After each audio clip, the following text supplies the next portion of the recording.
नमस्कार दोस्तों, स्वागत है आपका हमारे चैनल विद डेवोटीज में। क्या कभी आपके साथ ऐसा हुआ है कि आप बिल्कुल ठीक थे, न कोई दुख था, न कोई तकलीफ, लेकिन अचानक आपकी आंखों से आंसू निकल पड़े, बिना किसी वजह के। आपने सोचा, मैं रो क्यों रहा हूँ, मुझे तो कोई वजह नहीं है। तो दोस्तों, आज हम बात करेंगे अचानक बिना वजह रोना आने के पीछे के 5 आध्यात्मिक कारणों की। क्या ये सिर्फ हार्मोन्स का खेल है या फिर कोई गहरा आध्यात्मिक संकेत है? चलिए जानते हैं, बिना किसी अंधविश्वास के। सबसे पहली बात, विज्ञान कहता है कि रोना हमारे शरीर का एक सामान्य कार्य है।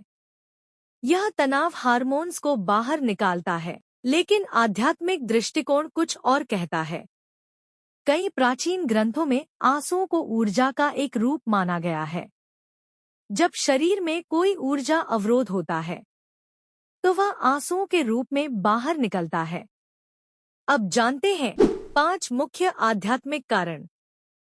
कारण नंबर 1, ऊर्जा का सफाई हो रही है।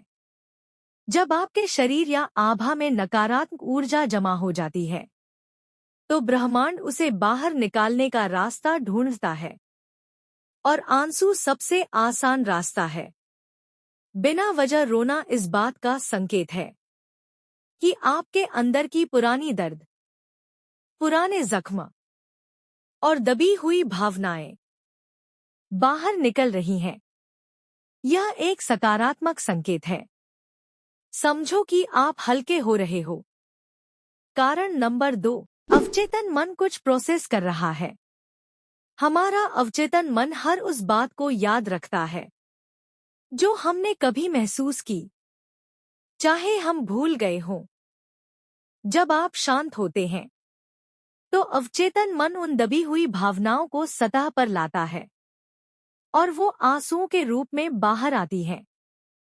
आपको वजह नहीं पता, क्योंकि वो वजह बहुत पुरानी है। बचपन की हो सकती है, या पिछले जन्म की भी। ये आपकी आत्मा का तरीका है आपको हल्का करने का। कारण नंबर 3, कोई एंजल या गाइड आपसे कनेक्ट हो रहा है। कई आध्यात्मिक परंपराओं में माना जाता है, जब कोई देवदूत या आध्यात्मिक गाइड आपके पास आता है, तो उनकी ऊर्जा इतनी शुद्ध और ऊंची होती है कि आपका शरीर उसे झेल नहीं पाता, और आप बिना वजह रोने लगते हैं। ये आंसू दुख के नहीं, बल्कि उस ऊर्जा के प्रति आपके शरीर की प्रतिक्रिया होते हैं। अगर आपको अचानक रोते हुए अजीब सी शांति महसूस हो, तो समझो कोई उच्च ऊर्जा आपसे मिलने आई थी। कारण नंबर 4, आपकी अंतरात्मा कुछ कहना चाहती है। कई बार हम अपनी सच्ची भावनाओं को दबा देते हैं। हम चाहते तो कुछ हैं, लेकिन कर कुछ और रहे हैं। हमारी आत्मा हमें संकेत देती है, लेकिन हम सुनना नहीं चाहते। जब अंतरात्मा का दर्द बहुत बढ़ जाता है, तो वो आंसुओं के रूप में बाहर आता है। यह संकेत है, रुको, सुनो, तुम गलत रास्ते पर जा रहे हो। अपने दिल की सुनो। अगर बार बार बिना वजह रोना आ रहा है, तो एक बार अपने आप से पूछो, क्या मैं वही कर रहा हूं जो मैं चाहता हूं? कारण नंबर 5, किसी और का दर्द आप महसूस कर रहे हो। ये थोड़ा गहरा कारण है। हर इंसान ऊर्जा का एक केंद्र है। जब आप किसी से गहराई से जुड़े होते हैं, खासकर माँ बाप, भाई बहन, पति पत्नी या बच्चे, तो उनका दर्द आप तक पहुंच सकता है। बिना वजह रोना इस बात का संकेत हो सकता है कि आपके किसी करीबी को मदद की जरूरत है। वो खुद नहीं बता पा रहे, लेकिन उनकी ऊर्जा आप तक पहुंच रही है। एक बार फोन करके पूछ लो, सब ठीक है ना? हो सकता है आप ही उनकी मदद कर सको। अब जानते हैं बिना वजह रोना आए तो क्या करें। नंबर 1, घबराएं नहीं। ये कोई बीमारी नहीं है। नंबर 2, रोने दो। आंसुओं को रोको मत। जितना रोना है उतना रहने दो। नंबर 3, गहरी सांस लो। रोने के बाद धीरे धीरे सांस लें। नंबर 4, पानी पी लो। आंसुओं से शरीर में पानी की कमी होती है।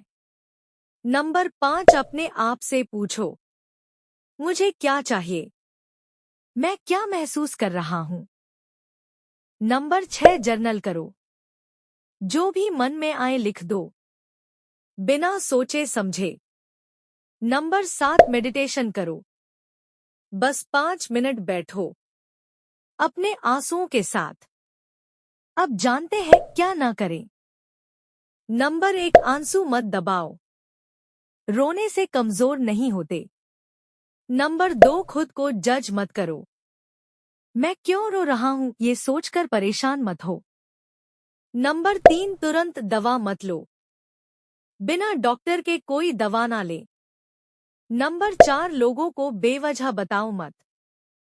जब तक समझ ना आए तब तक किसी को बताने की जरूरत नहीं। महत्वपूर्ण चेतावनी, यह वीडियो आध्यात्मिक जानकारी पर आधारित है, मानसिक स्वास्थ्य सलाह नहीं है। अगर आपको बहुत दिनों से बिना वजह रोना आ रहा है या आप उदास महसूस कर रहे हैं, नींद नहीं आ रही, खाने का मन नहीं करता, तो कृपया किसी मानसिक स्वास्थ्य विशेषज्ञ से मिलें। डिप्रेशन एक बीमारी है, इसे हल्के में ना लें। आध्यात्मिकता और मेडिकल साइंस दोनों की अपनी जगह है। समझदारी से काम लें। तो दोस्तों, अब आप समझ गए होंगे, बिना वजह रोना हमेशा बुरा नहीं होता। कभी ये ऊर्जा की सफाई होती है, कभी अवचेतन मन का संदेश, कभी एंजल कनेक्शन, कभी अंतरात्मा की आवाज, और कभी किसी और का दर्द। बस इतना करना है, घबराना नहीं, समझना है, और जरूरत हो तो मदद लेनी है। तब तक के लिए अपना और अपनों का ख्याल रखना। जय श्री कृष्ण।